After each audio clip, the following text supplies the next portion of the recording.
AEW has a Forbidden Door concept that isn't as strong as it used to be. NXT is countering with a Heatwave show that certainly has cooled off. This is not a Battle of the Titans or anything. This is barely a very interesting television show for NXT. But they're doing it, so we're talking about it.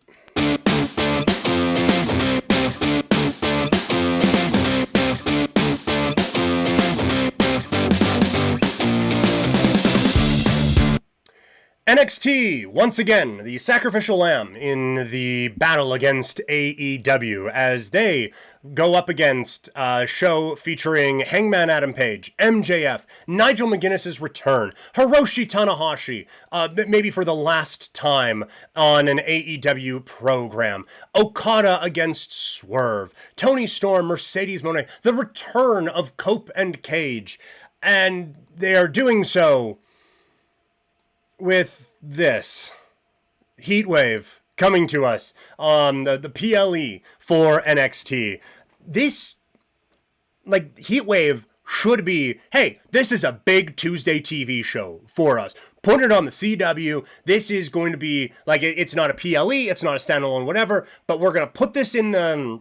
You know what, we're not even going to put it in at Full Sail. We're going to hit the road with this one, and it's Heatwave, and we're doing it from blah, blah, blah, blah, blah, blah, blah, blah. That's fine. If this is just a big tentpole television show, this is a good show. But as a standalone PLE, to hold this up against the standard of any TakeOver is laughable. And we have gotten so far from that point. And I get that is like 2 or 3 versions of NXT ago.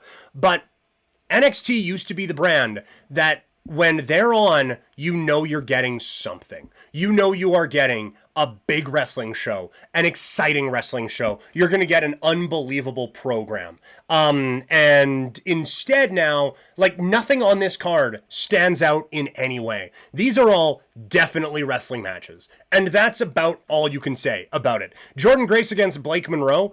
The Jordan Grace being just an absolute psychopath character is interesting to me. And so that story has been fine, but Blake Monroe has not clicked in any conceivable way or measurable way with the NXT audience. And so, okay, whatever. Like it is a story that I think is helping one more than the other, and we got a match out of it. So great. JC Jane against Masa Slamovich against Ash by Elegance for the Knockouts Championship. If JC Jane wins this, then okay, and we keep moving on with this. She has multiple belts from TNA and NXT thing.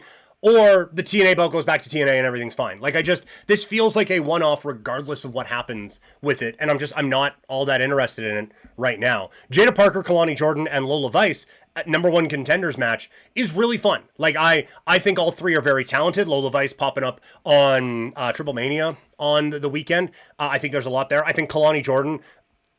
I think a lot of her. I think she's a very, very talented performer. And Jada Parker has said some things that you don't love. She also has quite a lot of ability, has a look, all these things. Like, these are some talented humans who are going to be in this, and a good showcase for the women's division. So there's that. Hank and Tank against Dark State. I don't care.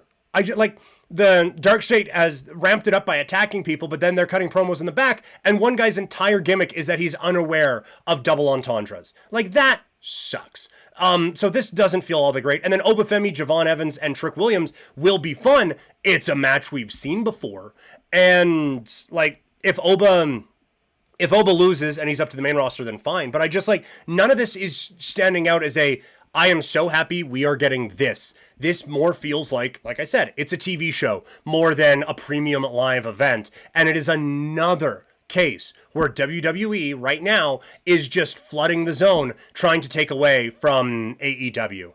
And I'm not going to say, like, I don't think it's going to affect AEW's buy rate even a little bit with Forbidden Door. And I don't think that this is going to all of a sudden mean that TKO is going to lose billions of dollars or anything like that. But it's just another time where the wrestling fan has to put up with this. And it is competition at the sacrifice of creative. And I hate that right now from WWE. They are too big to fail. And they are in a very, very good spot. But they are going out of their way to hurt themselves, and I can't for the life of me figure out why. So, Heatwave will happen. We will talk about it, but holy hell do I not want to. Because it's so blah. It is so blah as we get ready for that one. So I'm about the whole thing.